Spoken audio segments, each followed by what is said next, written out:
What's life like for an expat living in Barcelona during the COVID-19 pandemic? And what are their favorite things about living in the city? Find out from this local next on Jaycation.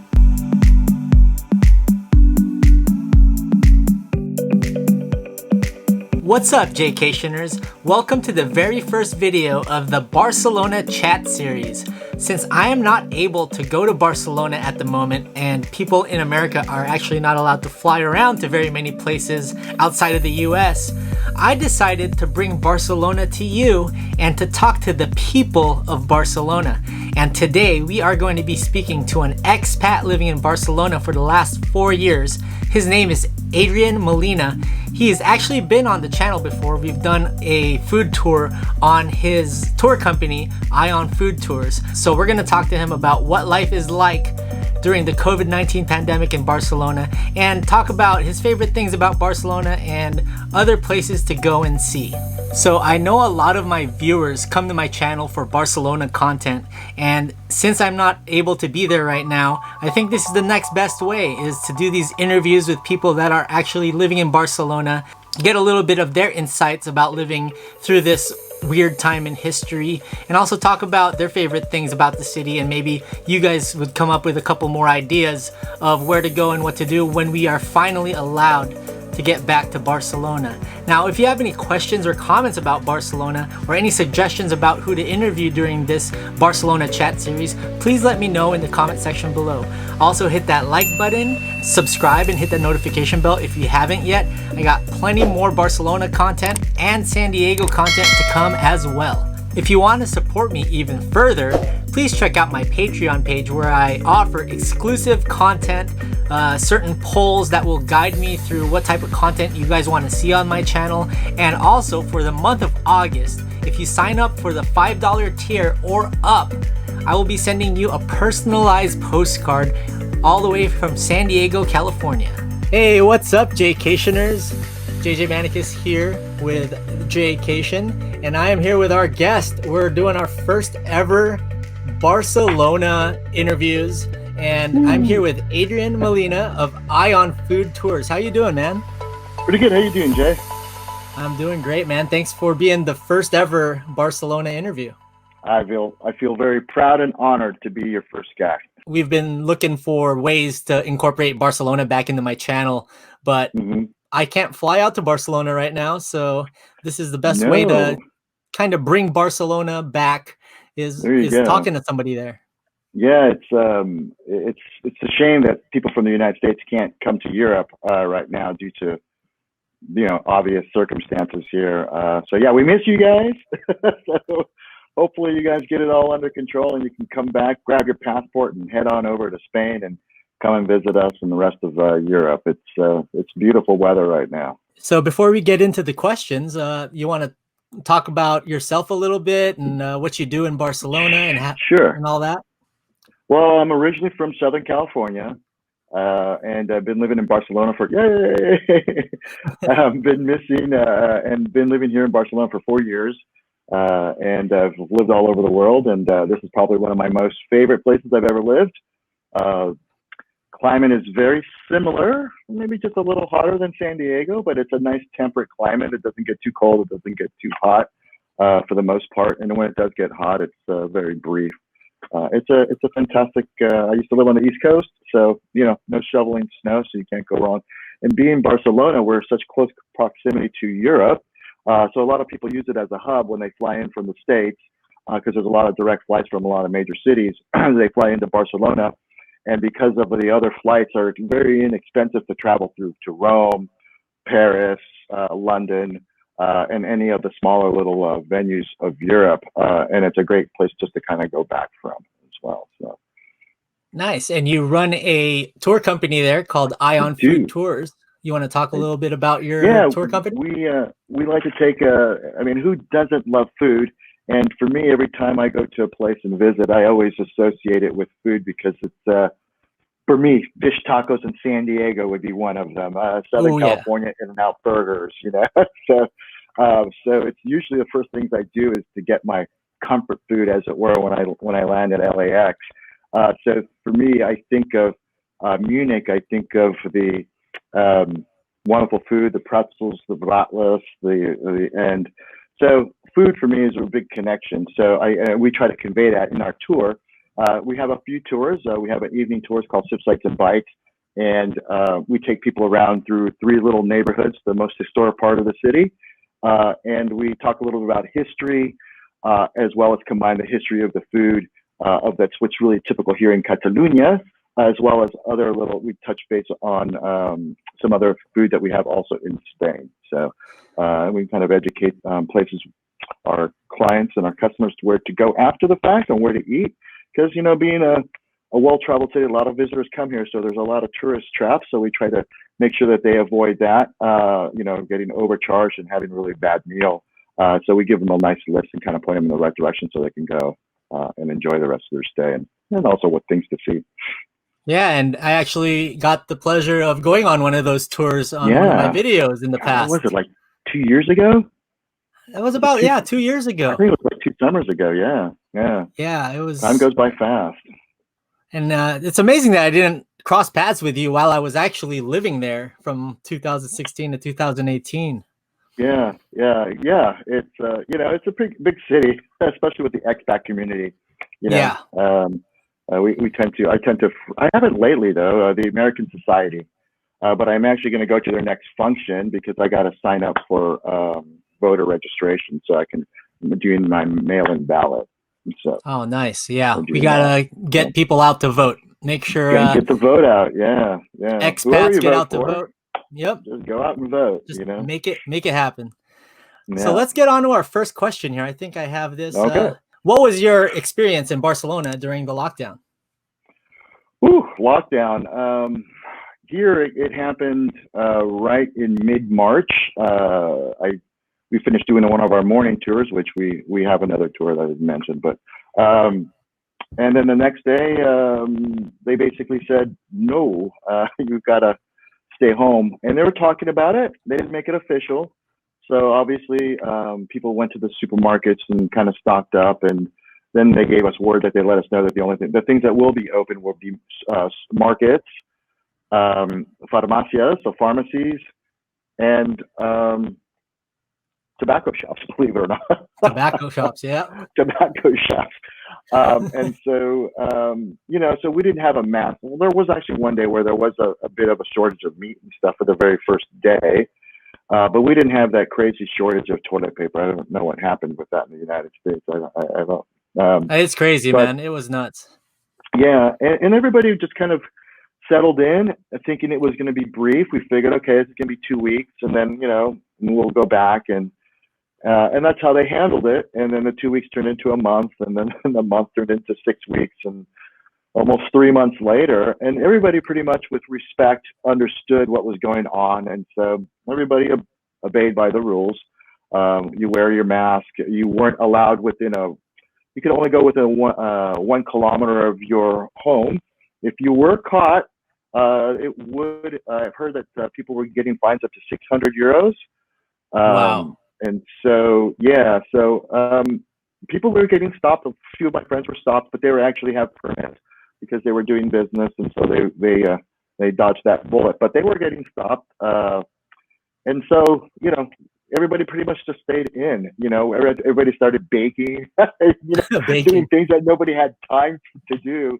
I got a little crazy because I love food.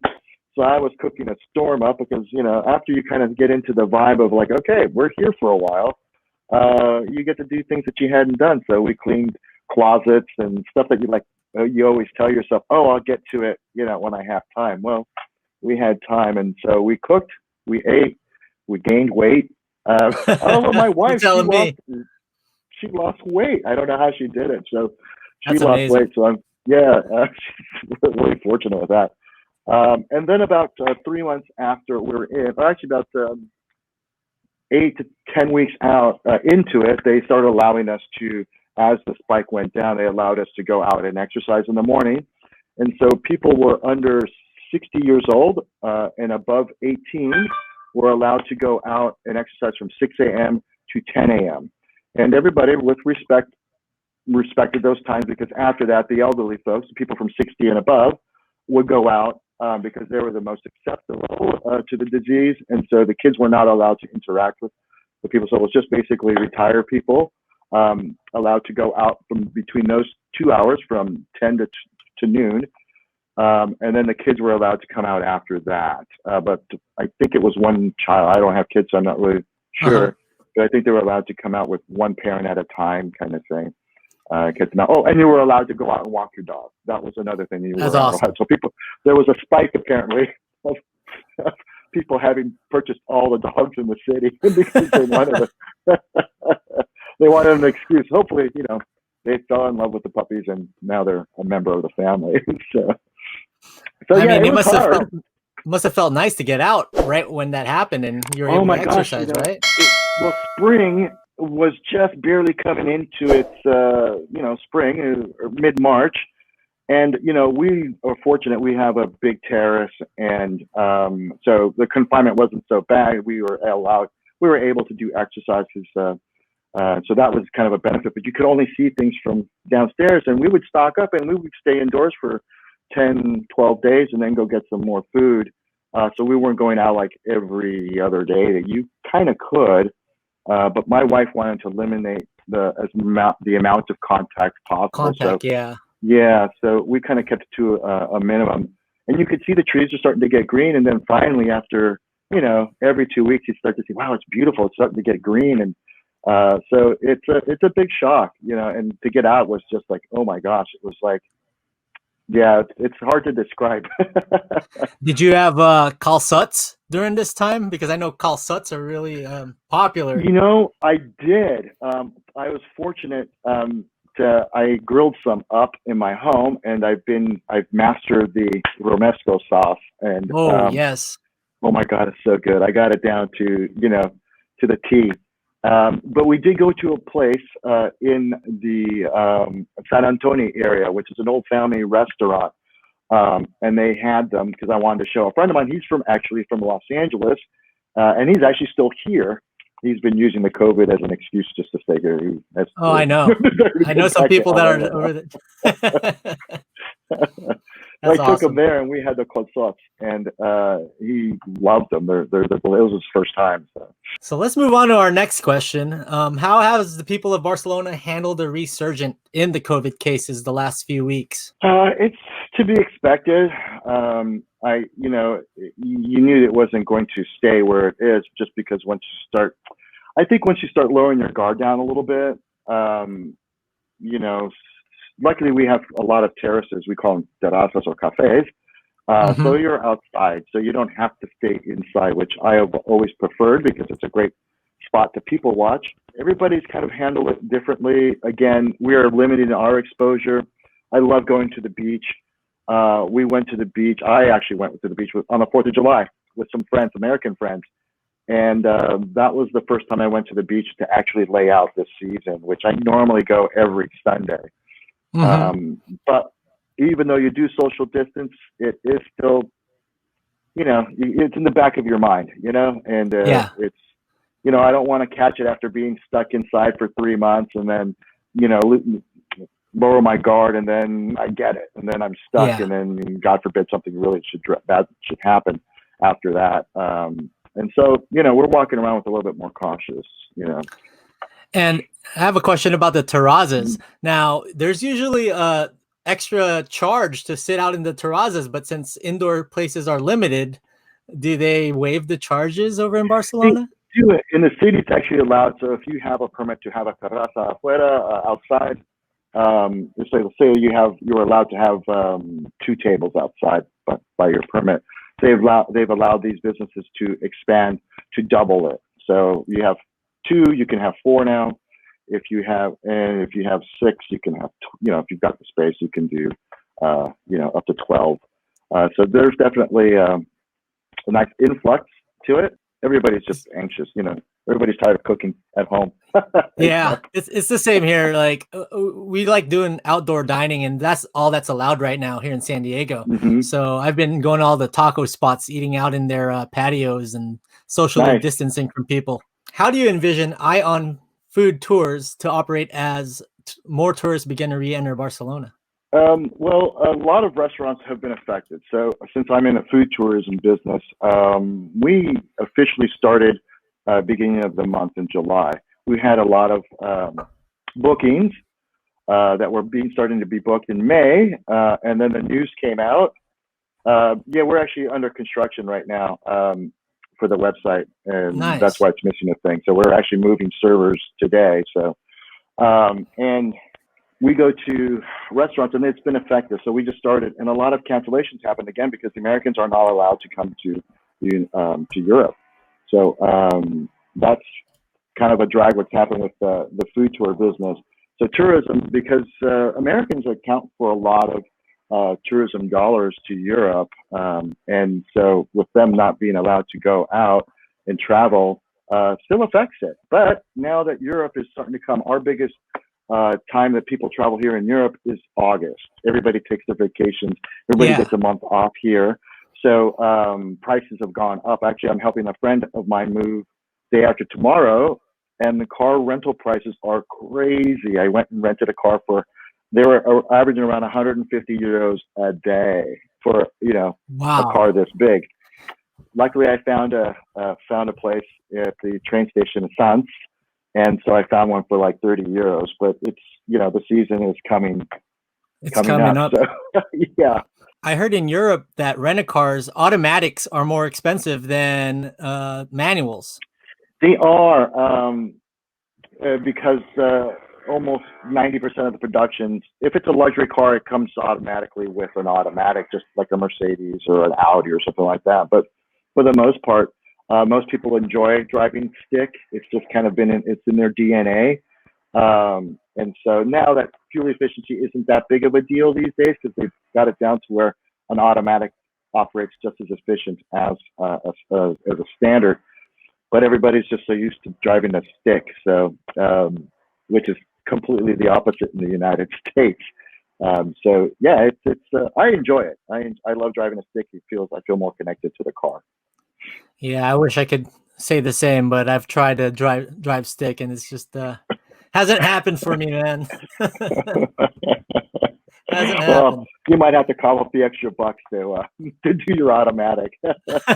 Yep, I'll pay the extra premium. I actually wanted to do that when I was there in March. I wanted to rent a car, go up to the Costa Brava, maybe even drive up to Bilbao, but Yeah. I ended up having to come home real quick.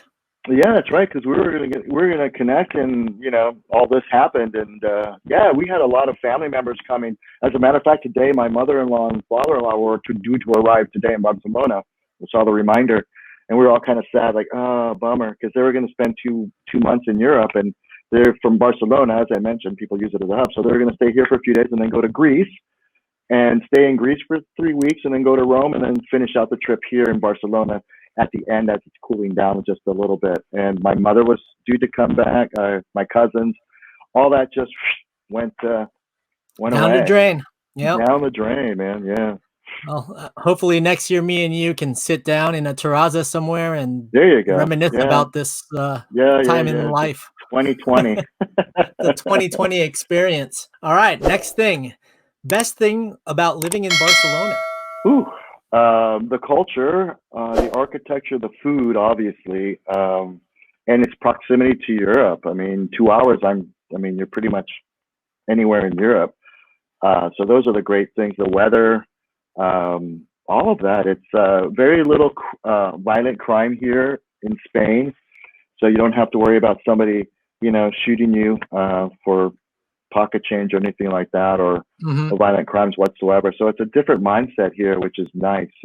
Yes, tourists do have to worry about pickpockets. They do prey on the tourists. So, if you act and look like a tourist, might as well have a big neon sign on your back going, rob me, rob me, rob me. But again, it won't be a violent crime because you won't know you got robbed. They'll pickpocket you. You go try to pay for lunch and you'll realize you don't have your wallet anymore. Somebody's relieved you of that additional weight. And so other than that, that's about all as far as the crime. So it's just a really safe place to live. You can walk around here at 4:00 in the morning and not be, really worried about anything whatsoever, just trying to find your home sometimes after going to the clubs and The other great thing is we Couple don't have a drinks. last call here. Yeah, we don't have a last call here. So that's also a good thing. Well, my advice would be zippered pockets for tourists, or having one of those security pouches and just keep your valuables in Yeah, that. a money belt sounds kind of a cliche and kind of looks geeky, but don't walk with your passport. Leave it in the hotel once you arrive. You don't need your passport for anything. Use your driver's license. Carry one credit card in case, and then leave the others in your Yep. hotel. Yeah, or just keep cash with you. Cash is king. We do operate, but credit cards work fine. And if you do use your credit card, use the euro when they ask you US dollars or euros. Use the euro because you'll actually get a better exchange rate through your bank. So Yep. that would be my recommendation with that. And enjoy, but just be mindful, that there are people, to if you're wearing a baseball cap that says San Diego, yeah, they might target you. unless you're me, and I'm just always freaked out about people being around me. So even though I was wearing this for like 2 years, nothing Mhm. really happened, fortunately. Yeah, and it's funny because pickpockets, you always think of a pickpocket as a big burly type of guy or something like that. They're young little kids, 13 to 16, 17. It's a or an old lady, Hmm. grandmother looking. You don't judge a book by its cover. So just be mindful when you're on the metros. The two key lines that they like to work, which is the L4, which is the gold line, which is the most popular with travelers because it does make a lot of stops into the Gothic and all the way, and then takes you to the beach. And Hmm. then it starts in Le Champlain. So it's a really well targeted. And then the green line also is real popular with pickpocket because, again, it goes on the other side of the Gothic. And so just be mindful. Keep your bag. If you have a bag, I always tell people to put like a carabiner on it. If you have two zippers, just carabine it because that way they can't really open it, and they'll just Yeah. move on to somebody else that isn't paying attention and they can't open it and stuff like that. So Just be mindful, and with your cell yeah, phone, just hold on to your cell phone. If it's in your pocket, I keep it in your hands. 4 years I've never been attempted. No one has even attempted to pickpocket me yet. So knock on wood. Knock on wood. All right, on to the next one. 3 places to dine in Barcelona. Ooh, well, one of my favorites, and it's probably the best value I have to say for a menu del dia, is La Fonda. Hold on, let me get you the go away. La Fonda de Porto Olímpico. It's over there by the new complex there that they did for the 92 Olympics. And it's been there for, since it's opened there, it's been there for, about 40 years almost. They moved over to that location right when they built it. And it's fantastic. You get a menu del dia, for those who are not familiar with that. We eat lunch late. So that's our biggest meal of the day too. So we have a very small breakfast, a croissant, a café con leche, and then that kind of goes off. And then we'll have a second breakfast, typically around 11 o'clock, maybe with a beer or a glass of wine, and then bocadito, something small, little sandwich on some artisan bread with a little jamon, some olive oil, and a little pan tumaca. And then that carries you over to lunchtime, and then we'll have a nice big meal. So either you'll go home from work, or you'll go out with coworkers and you'll go have a menu of the day. And the menu of the day will consist of a beverage, so wine, beer, or Coca-Cola, something like that, but nobody gets the Coca-Cola. Usually it's a beer or a wine. Uh-huh. And then you'll get a starter, a main course, and then a dessert. And they do a fantastic a paella there. So I always recommend my travelers, if you're looking for a great value and really good food, they have a fantastic seafood paella that they as part of the menu del dia for only €10.50. So Wow. Good deal. try to get that type of meal in the United States. I think you're talking McDonald's basically for for a value meal for that. So so that's one of my favorite places to go for that. There's also because I haven't been out to them. La Cerveceria Catalan is another favorite place to go eat. That's just a good time to go any old time. It's fantastic food. And the Cova Fumada in Barceloneta is also a fun little spot. It's been around since the 30s. The family still runs it. Excuse me. Maria, she was the one that started it.